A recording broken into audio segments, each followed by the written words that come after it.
종교개혁 500주년 기념 주일로 연합해서 시카고 지역에서만 해도 오늘 저녁에도 찬양제가 있고 그동안 심포지움 여러 가지 행사들을 가졌습니다. 결국의 핵심은 종교개혁이 있게 된 이유가 교회가 부패했기 때문에, 부패해도 너무 부패해서 천국행 티켓을 돈 주고 팔고, 돈을 받고 팔고, 죄를 용서해 주는 면죄부를 하나님으로부터 받아야 되는데 고해성사를 통해서 사제가 면죄부를 파는 그런 일들이 있었기 때문에 개혁이 있게 된 것입니다. 오늘날도 우리 교회가 끊임없이 5가지의 정신을 가져야 될 것입니다. 오직 성경, 오직 믿음, 오직 은혜, 오직 그리스도, 그리고 오직 하나님께 영광. 개혁이라고 하는 것은 변한다는 것입니다. 변하지 않는 것은 진리 외에는 아무것도 없습니다. 세상에 이런 얘기를 하죠. 하나님 말씀과 아내 외에는 모든 것은 다 바뀌어야 된다. 이런 얘기가 있습니다.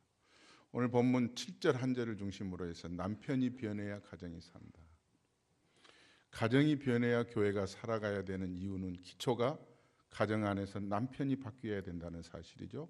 지난 주일날 설교를 하고 나서 또 구역 예배를 드리면서 아마 들려오는 얘기가 목사님이 남자기 때문에 여자들에게 너무 그렇게 심하게 말씀한 거 아니냐. 제 얘기가 아니거든요. 베드로전서 3장 1절에서부터 6절까지가 아내들이여 순종하라 이렇게 얘기를 했습니다. 6절에 대해서 말씀을 하고 오늘 남편들에게 한 절로 얘기를 합니다. 하나님이 불공평하시다. 어떻게 6대1로 하시나. 아내들은 하나님이 여성이기 때문에 귀에다 담아서 이치에 맞게 설명하시느라고 또박또박 6절로 다 설명을 했습니다. 그러나 명령은 하나입니다. 순종하라. 그러나 한 절로, 남자는 긴 얘기를 잔소리로 듣습니다. 짧게 엑기스로 얘기하지만 명령은 2가지예요. 하나는 남편들이여 내 아내와 동거하라 명령이고요. 2번째는 내 아내를 귀히 여기라 2가지의 명령입니다. 아내들에게는 귀에다 대고 하나님 말씀하셨다면 남편들에게는 눈으로 말씀하고 계시다고 설명할 수가 있습니다. 지난 아내들에게 1절에서 6절까지의 말씀을 다시 한번 정리를 해본다면 순종해야 될 이유가 뭐예요? 무서워서 아이고 잔소리 더 듣기 싫어서가 아니라 하나님이 가정의 권위를 남편에게 주었기 때문에 순종하라는 거죠. 세상의 모든 지도자들에게 순종해야 될 이유도 그가 무서워서가 아니라 하나님이 세우신 제도 때문에 하나님을 생각하는 마음으로 순종하고, 또한 불공평하고 부당하고 그런 대우를 받는다고 할지라도, 주인으로부터 그런 대우가 있다 할지라도 하나님을 생각하는 마음으로 따라가라 이렇게 말씀했습니다. 이것은 남자들은 기 살려주라는 거예요. 남편들을 칭찬하고 늘 남편들을 인정해 주라는 말은 남편들 기죽이지 말라는 겁니다. 여자가 집안에서 남편에게 어떻게 하느냐에 따라서 직장이나 일터에서 남편이 어깨 펴고 사는지 기죽어 사는지는 아내에게 달려 있다는 거죠. 지난 시간에 저희들은 그 또 한 가지 말씀을 통해서 하나님이 주시는 말씀 중에 하나가 외모로 단장하지 말고 마음을 단장해서 남편을 대하라 이렇게 말씀을 해 주었습니다. 오늘 본문은 한 가지 이 한 절에서 두 가지 명령을 하고 있는 말씀을 보려고 하는데, 먼저 예일대학 교수가 6년에 걸쳐서 305쌍을 60세 넘은 305쌍의 부부를 대상으로 설문조사를 해서 나온 결과를 먼저 여러분들에게 설명을 해드리겠습니다. 아내와 남편이 어떤 관계를 맺고 살면 훨씬 건강하게 장수할 수 있는가, 네 가지의 문항을 두었다고 해요. 첫째 문항은 남편과 아내가 정서적으로 서로 의지하면서 사는 경우, 두 번째는 아내가 남편을 절대적으로 의존하는 경우, 세 번째는 반대예요. 남편이 아내를 절대적으로 의존하는 경우, 그리고 나머지 한 가지는 서로 의존하지 않고 사는 경우. 여러분들 생각하기에는 어느 문항이 가장 건강하게 장수할 수 있다고 생각하시나요? 그게 뭐였죠? 우리가 상식적으로 생각하기에는 남편과 아내가 서로 정서적으로 의존하는 경우가 훨씬 좋을 것 같은데, 탑은 가장 건강하게 장수하는 경우는 아내가 남편을 절대적으로 의존하는 경우입니다. 그리고 두 번째가 서로 정서적으로 의존하는 경우고요. 가장 건강치 못하고 장수하지 못하는 경우가 남편이 마누라 의존하는 경우예요. 늘 스트레스 받고 산다는 거예요. 혹시 와이프 어디 가버리면 어떻게 할까? 이런 건 한 번쯤 우리가 읽어보고 들어볼 만한 부분입니다. 자, 오늘 본문을 중심으로 해서 두 가지의 하나님께서 주시는 명령이 남편에게 주어진 것을 기억하시고, 오늘 특별히 남편들 귀담아 들어주시기를 바랍니다. 첫째, 남편들아 이와 같이 지식을 따라 너희 아내와 동거하고, 우리 말씀에는 그냥 동거하고 그랬지만 원문에는 명령이에요. 동거하라 이겁니다.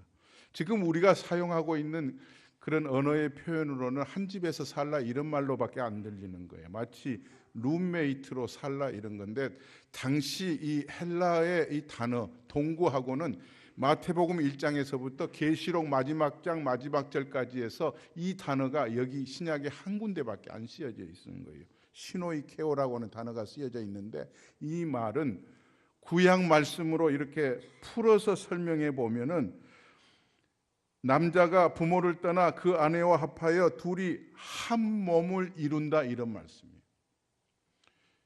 저는 결혼 주례를 종종 하곤 하는데요. 여러분들도 보시고 계시겠지만 결혼 예식이 시작하기 전에 양가 어머님들이 앞에 단에 놓여 있는 촛대 3개의 양쪽에 불을 붙이십니다.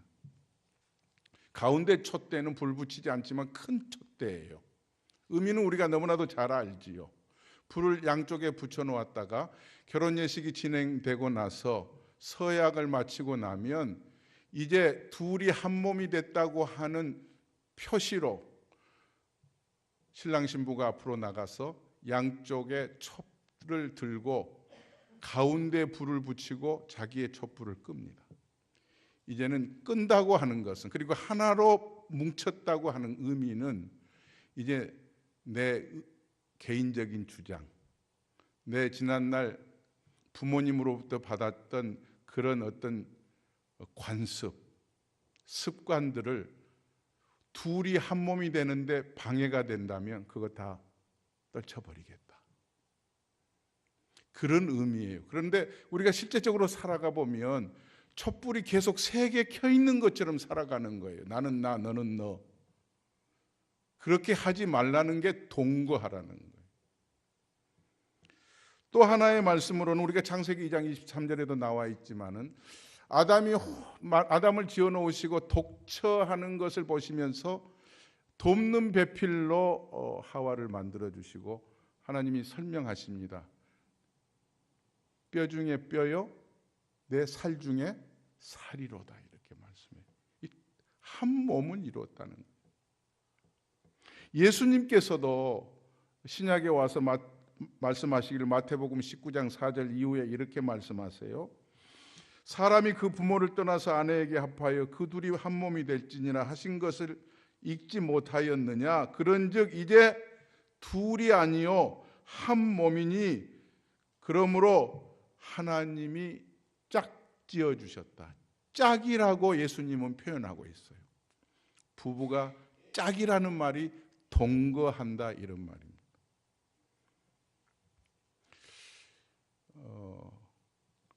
이민국에서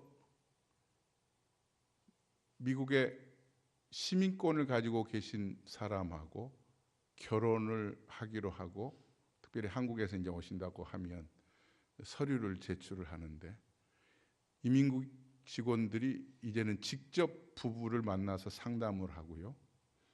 집에도 와보기도 하고요. 교회를 다닌다면 교회에 와서 목회자에게 묻습니다. 최근에 LA에서 있었던 일인데요. 아마 미심 찍었던 것 같아요. 직원들이 직접 찾아와서 몇 가지 질문을 하는데 상당히 정말 그 답변을 제대로 하면 이 사람들은 정말 결혼한 부부예요. 가짜가 아니라는 거죠. 뭘 물어보느냐 하면 뭐 그동안에 물어봤던 것들 상식적으로 이런 것들을 물어보죠. 남편이 오늘 아침에 무슨 양복을 입고 나갔느냐, 넥타이는 무슨 넥타이를 맸느냐, 지난밤 한 침실에 있었을 때 무슨 네일을 입었느냐, 무슨 컬러느냐, 이건 기본적으로 묻는 거고요. 최근에 외식을 했을 때 어떤 레스토랑에 간 이태리 음식을 먹었느냐, 차이니스 음식을 먹었느냐, 음식 종류는 뭐였느냐, 뭐 이런 것까지 물어요. 그리고 더 나아가서 집에 가서 상황을 다 확인해 보고요. 심지어는 교회에 와서 목사에게 이 사람들이 정말 교회에 정기적으로 출석을 하는 사람들이냐. 요즘 굉장히 까다로워졌다는 거죠. 동거하라고 하는 말이 바로 그런 그냥 한 집에서 산 사람으로 살지 말라는 거죠. 사도 바울은 고린도전서에서 이렇게까지도 강하게 얘기를 하고 있는데 너무나도 그 말씀이 마음에 와 닿는 말씀이기도 해요. 뭐라고 얘기를 하냐면 고린도전서 7장 4절에 아내는 자기 몸을 주장하지 못하고 오직 그 남편이 하며 남편도 그와 같이 자기 몸을 주장하지 못하고 오직 그 아내가 하나니 그리고 하는 말이 서로 분방하지 마라. 다만 기도할 틈을 얻기 위하여 합의상 얼마 동안은 하되 다시 합하라. 이는 너희가 절제 못함으로 사탄이 너희를 시험하지 못하게 하려 함이라. 한 지붕 아래서 한 침대에서 주무시라는 말만이 아니고 동거하라는 말은 정말 마음과 마음이 합하여야 된다는데 오늘 성경은 한 절이지만 구체적으로 하나님이 설명하고 계시는 거예요. 어떻게 동거하느냐? 지식을 따라 동거하라고 말씀하고 있는 거예요. 남편들아 이와 같이 지식을 따라 중요한 얘기입니다. 이 기초에 의해서 동거하라는 건데 지식을 따라에는 두 가지 의미가 있어요. 하나는 하나님이 왜 우리 두 사람을 이 땅에서 짝지어서 가정을 꾸려가게 하시는지 그 하나님의 뜻이 무엇인지를 찾아라는 거죠. 하나님이 가정을 설계하셨다면 그 설계의 의도가 무엇인지 설계자의 마음이 어떤 마음인지를 서로 확인하라는 거죠. 혹시 이 자리에 아주 젊은 분들은 모르겠지만 결혼교실, 부부교실, 결혼하기 전에 공부하고 학습하고 결혼하신 분들이 계시나요? 우리는 그냥 무턱대고 우리의 부모 세대는 그런 경우도 있다고 그러죠. 아무개 동네 어느 집에 귀수를 그냥 보지도 않고 모시고 평생을 결혼 생활을 하시는 분도 계시는데 요즘은 정말 남자는 어떤 성격, 소유자인지. 정말 하나님께서 우리 두 사람을 짝지어 주셨는데 우리를 축복의 통로로 세우셨다는데, 더 나아가서 우리를 통하여서 하나님이 어떤 일들을 하시기를 원하시는지 땅에 충만하라고 말씀하셨다면 어떻게 우리가 살아가야 될 것인지에 대한 구체적인 두 사람의 의견과 또 마음을 쏟아놓고 함께 살아갈 수 있는 지식을 함께 학습하라는 이야기입니다. 그렇다면 아직 그 일을 다 하시지 못하고 사신 분이라 할지라도 지금부터라도 늦지 않았으니까, 앞으로는 100세 시대잖아요. 지금 연세가 70이라고 해도 30년을 더 부부가 함께 사실 시간이 남아 있는데 학습이 필요한 거예요. 두 번째는 이 지식을 따라라고 말 속에 어떤 의미가 담겨져 있느냐 하면, 네 아내가, 너에게 하나님이 맡겨주신 한 몸 이루게 하신 그 아내가 금성에서 온 여자인데 그 아내를 깊이 좀 연구해 보라는 거죠. 어느 가정 상담학자가 상담을 하는데, 너무나도 남편은 자기 일에 충실하게 살았고 가정 생활을 잘했다고 하는데 아내가 투덜투덜한 거예요. 도무지 안 되겠다고 싶어서 가정 상담학자를 찾아가서 상담을 하는데, 상담을 들으면서 아내가 갑자기 보르륵 또 속이 끓어서 화를 내는 거예요. 들어보니까 이런 얘기입니다. 남편은 내가 못 해준 게 뭐 있느냐는 거예요. 그런데 내가, 남편 이야기입니다. 내가 돈을 못 벌어 왔느냐? 내가 돈 벌어서 통째로 통장까지 당신한테 줬지 않느냐? 내가 바람을 피웠느냐? 내가 술을 먹고 늦게 퇴근한 적이 있느냐? 도무지 뭐가 불만이니? 그랬더니 아내 말이 이런 얘기예요. 남편들 좀 귀담아 들어보십시오. 내가 언제 당신 돈 안 벌어온다고 화낸 적이 있어? 당신 정말 나한테 관심 있는 남자야? 날 조금이라도 사랑은 해보기는 했어? 내가 힘들다고 할 때 왜 내가 힘든다고 하는지 한 번이라도 물어봤냐고. 내가 아프다고 해도, 아프다고 하면 당신은 맨날 아파. 병원 가면 될 거 아니야. 이렇게만 말만 했지 어디가 아픈지 정말 관심을 가져보기라도 했느냔 말이야. 답답해서 좀 당신 마주 앉아서 얘기라도 좀 해보자고 하면 또 시작이다, 시작이야. 됐어, 그만해. 결론이 뭔데? 언제까지 또 그 말 할 건데? 그렇게 싫으면 그만둬. 그럼 난 뭐야? 당신이 그렇게 얘기하면 나는 이 답답한 마음을 어디다 털어놓으라는 말이야. 나도 이제 지칠 대로 지쳤어. 이게 남편과 아내, 금성에서 온 여자를 대하는 화성에서 온 남자의 모습이라는 것이죠. 여기서 지식을 따라라고 하는 말의 의미가 아내에 대해서 좀 더 연구하라는 거예요. 특별히 여자들은 목표지향적이 아니고 관계지향적이라는 거죠.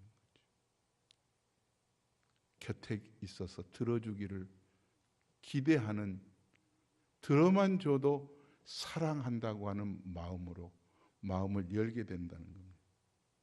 이게 우리의 가정, 남편과 아내의 모습인데, 벌써 초대교회 당시에 사도 베드로를 통해서 하나님께서 이렇게 가정에 대해서 구체적으로 아내와 남편을 기록하고 있는 거예요. 지식을 따라. 두 가지 의미예요. 동거하기는 하는데 한 지붕에서 같이 산다고 해서, 신발장에 같이 신발 넣는다고 해서, 한 식탁 테이블에서 같이 음식을 먹는다고 해서 남편과 아내가 되는 게 아니라고요. 한 집에서 살지만은 마음과 마음이 나누어져 있으면은 정말 부부일까요? 아내에 대해서 연구하지 않는, 깊이 헤아려보지 못하는 남편이 정말 따뜻한 사랑을 주는 남편일까요? 하나님께서 우리의 부부를 만나게 하셔서 가정을 이루게 하셨다면 하나님의 의도가 무엇인지에 대해서 깊이 같이 함께 말씀 앞에서 생각해보고 그 계획을 쫓아서 살아가려고 하는 몸부림이 없다면 그 가정이 남편과 아내 맞는가요? 성경은 우리에게 이렇게 얘기하고 있습니다. 말씀을 전하는 저부터도 지금 콕콕 찌르는 그런 아픔을 가지고 같이 나누고 있는 거예요.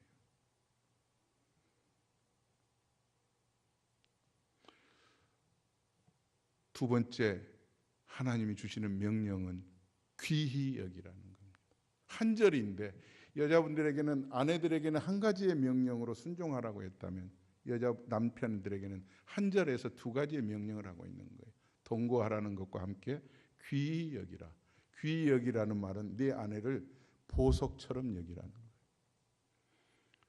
여러분도 신문에서 보셨는지 모르겠습니다만 중앙일보 어젠가 그제 신문에 할리우드의 유명한 여자 배우의 아버지 유품을 경매에 내놓은 이야기입니다. 그 아버지도 유명한 배우였다고 해요. 아버지가 오랫동안 찾던 롤렉스 시계를 뉴욕 경매장에 내놓았습니다. 이 딸은 아버지의 유품을 내놓는 이유가 이거 가지고 있으면 귀하겠지만은 지구상에 너무나도 어려운 사람들이 많이 있는데 경매가 얼마에 이 시계가 팔리든지 전액을 기부하겠다고 해서 내놓은 거예요. 그리고 기대하는 가격은 한 100만 불. 이렇게 기대를 했는데 기대치보다 10배 이상이 되어서 팔렸어요. 1195만 불인가에 팔렸어요. 전부 기부한 거예요. 오늘 성경은 남편들에게 아내에 대해서 이보다 더 귀한 가치 있는 아내라고 인정하고 귀하게 여기라는 거예요. 벌써 보세요. 아내들한테 아멘이 나오잖아요. 지금 남편들은 시큰둥하는 얼굴. 친장로님 아셨어요? 예. 예. 참 이게 쉽지 않은 부분이에요. 그런데 왜 귀하게 여기라고 하느냐? 두 가지를 오늘 성경에서 얘기하고 있는 또한 그 귀하게 여겨야 될 게 네 아내는 더 연약한 그릇이라고 말하고 있어요. 육체적으로 약해서가 아니에요. 요즘 여자분들이 얼마나 강한지 몰라요. 무쇠팔 로봇처럼 일하는 분들이 여자분들이에요. 가정의 어려움이 있잖아요. 경제적인 어려움이나 무슨 큰 앞에 정말 큰 장벽이 서면 남자분들은 그것 어떻게 뚫어야 돼 하고 나서지 못할 때 여자분들이 나서는 그런 가정들이 많아요. 그런데 그렇게 앞장서는 아내를 바라보는 남편의 마음가짐이 내 아내는 정말 연약한 그릇이야.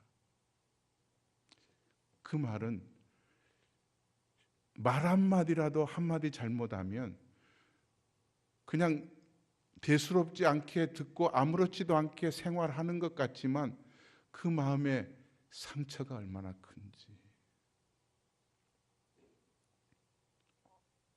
근데 옛날 어르신네들이 그런 얘기를 하죠. 저도 그 얘기 듣고 야, 그렇게 정말 해야 되나 하는 생각도 결혼하기 전 해봤는데요.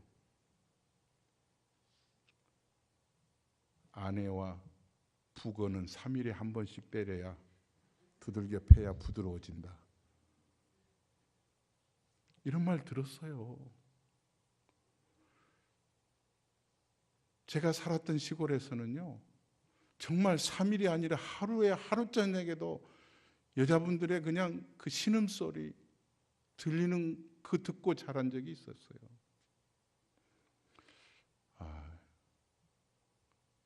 사랑하는 남편 여러분, 여러분들의 아내는 세상에 무엇과도 바꿀 수 없는 예수님 다음으로 가장 귀한 가치 있는 자인 것을 인정할 수 있기를 바랍니다. 네. 또 한 가지, 두 번째 중요한 것은 이런 연약한 그릇일 뿐만 아니라 생명의 은혜를 함께 이어받을 자로 안다는 거예요. 그래서 귀히 생명의 은혜를 이어받을 자. 저는 처음에 이 말을 이렇게 이해를 했었어요. 유대인들은 이 아이가 유대인이다 아니다는 뭘로 정하죠? 기준이 뭐예요? 유대인의 혈통은 북의 혈통이에요? 목의 혈통이에요? 목의 혈통입니다. 목의 혈통. 엄마가 유대인이면 아이들이 유대인들이에요. 최근에 영국의 학교에서 유대인들에게만 공짜로 다니는 사립학교가 있어요. 근데 학교에서 보니까 아버지는 유대인인데 어머니가 유대인이 아니에요. 근데 그 아이들이 학교에 넣어달라고 요구를 해서 학교가 거절을 하니까 법정에 고소를 했어요. 지금 1심, 2심이 각각 달라요. 이제 대법원까지 갈 것 같더라고요. 1심에서는 목의 혈통이기 때문에 아이들은 유대인이 아니다고 1심이 결정했는데 2심에서는 좀 바꿨어요. 북의 혈통도 인정해줘야 된다. 이제 대법원에 갈 건데요. 저는 그렇게 생각하는 것으로 참 부부 간에 신앙생활하는데 특별히 어머니의 신앙을 쫓아서 남편도 아이들도 함께 은혜를 이어받을 자 이렇게 생각을 했는데 거기에 더 덧붙여서 말씀을 깊이 참고문헌을 보니까 이 땅에서 믿음의 가정으로 하나님이 세워주신 가정, 은혜 가운데서 계획을 세우고 설계해가면서 하나님의 뜻을 이루어가는 그 가정은 이 땅에서도 하나님의 천국을 이루어갈 뿐만 아니라, 그러니까 가정이 천국의 가장 작은 단위의 그림자라고 그러잖아요. 그럴 뿐만 아니라 하나님의 나라, 즉 새 하늘과 새 땅에서도 은혜를 이어갈 생명의 가정이라는 것을 너희들이 깨달아라, 이렇게 말씀하고 있는 거예요. 요즘 세상에서는 이렇게 농담 반으로 얘기하잖아요. 다시 태어나도 이 여자하고 이 남자하고 결혼하려고 하느냐. 그 말도 안 되는 거예요. 이 세상에 다시 태어날 수가 없어요.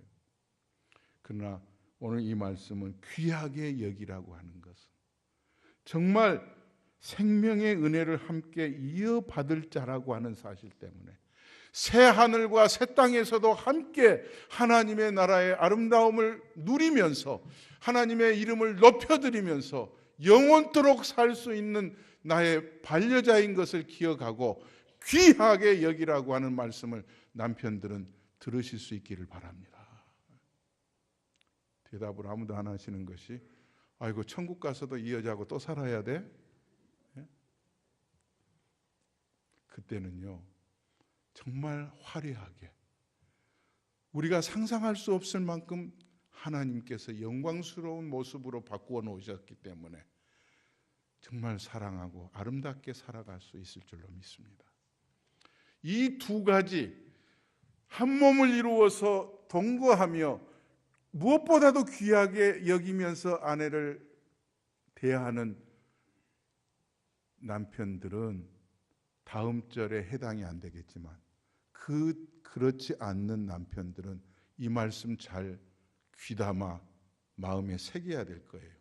이는 너희 기도가 막히지 아니하게 하려 함이라. 다시 말하면 아내를 귀하게 여기지 않고 대충 여기고, 교회에 오셔서도 그러잖아요. 혹시 여기에 계신 분들 중에 아내를 뭐라고 부르시는가요? 보통 60대, 50대에는 큰아이 이름을 부르죠. 누구 엄마, 누구 엄마 그렇게 부르죠. 그런데 70대, 80대 가면은 혹시 여러분들 뭐라고 부르신 거, 여러분들 부모님이 아내를 뭐라고 부르시던가요? 심하게 부른 분은요, 어이 이렇게 불러요. 어이. 그 아들이 그랬다고 그러잖아요. 나는 우리 엄마 이름이 어인 줄 알았다고. 어이. 이거 얼마나 엄마를 무시하는 거예요. 어이. 이렇게 귀하게 여기지 않으면 하나님도 너 귀하게 여기지 않는다는 말. 기도가 막힌다는 말. 에베소서 5장 25절에 남편들에게 아내를 어떻게 대해야 되는 것을 이렇게 말씀을 하고 있는데, 저만 읽을 것이 아니라 한번 찾아서 같이 읽겠습니다.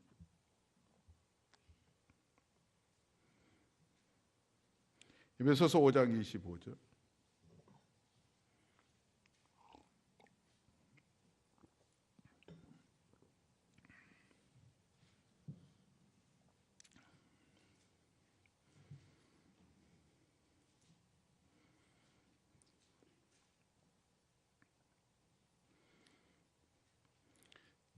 자, 찾으셨죠? 다 같이 읽습니다. 남편들아, 아내 사랑하기를 그리스도께서 교회를 사랑하시고 그 교회를 위하여 자신을 주심같이 하라. 아내 사랑하는 것을 예수님께서 교회를 위하여 자기 몸을 십자가에서 내어놓고 희생하신 것처럼 아내를 사랑하라는 거예요. 이게 오늘 남편들에게 드리는 숙제예요. 그렇지 않으면 하나님께서 네가 어떤 기도를 해도 좀 심하게 얘기하면, 나도 네 아내 귀하게 여기지 않았는데 내가 왜 네 기도를 귀하게 여겨주겠느냐, 이런 얘기. 사랑하는 남편 여러분, 저를 비롯해서 오늘 한 절 안에 깊이 심어놓은, 특별히 가정에 대한 남편이 아내를 어떻게 대하라고 하는 말씀은 굉장히 귀중한 말씀이에요. 그러면서도 아내들한테 남편을 존중하라고 하는 것은, 아내가 남편으로부터 이런 대우를 받을 때 정말 감동을 먹잖아요. 남편들은 변하는 게 감동으로 바꿀 수 있는 거예요. 잔소리로 바꿀 수 있는 게 아니라고.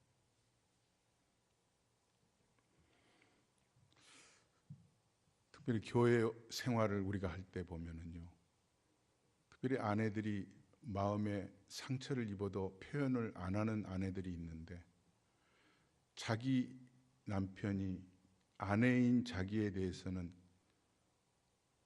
저렇게까지 따뜻하게 해본 적이 없는데, 교회 와서 다른 여자 집사님들에게는 굉장히 공손하게, 굉장히 다정하게, 따뜻한 말로 저 남자가 내 남편이 맞아? 할 정도로 그렇게 하는 것을 보고 있는 아내의 마음이 어떠시겠느냐고요. 사랑하는 여러분, 특별히 남편 여러분, 무엇보다도 나에게 맡겨주신, 짝지어주신 내 아내에게 정말 진솔하게 마음을 담아서 애틋하게 다가가며 얼굴 표정이나 말 솜씨거나 마음의 내용들이 정말 귀하게 여겨준다고 하는, 여자분들이 화려하게 금은 보석을 기대하는 거 아니에요. 이보다 더 귀한 건 귀하게 여겨주는 것에 대한 따뜻함을 아내들은 마음에 치장하면서 세상을 나르듯 하나님께서 허락해 주신 남편을 정말 권위로 인정하고 가정의 행복을 위해서 살아가는 아내가 되어줄 거예요. 그러기 위해서 남편들은 정말 한 몸을 이루시고, 저는 둘째를 결혼시키면서 둘이 불러서 양쪽의 어카운트를 크로싱하라고 바로 요구를 했어요. 아이들이야 잘 할 줄 알지만 딴 호주머니 차면 안 된다는 생각으로. 혹시 사랑하는 여러분 가운데 겉으로나마 딴 호주머니 차고 계신 분들, 오늘 이 말씀이 하나님의 말씀으로 들으신다면 한 몸을 이루는, 동거하는 남편과 아내, 귀하게 여기는 그런 가정으로 하나님 앞에 기도할 때 응답을 받는 축복의 남편 될 수 있기를 주의 이름으로 축원합니다. 기도하겠습니다.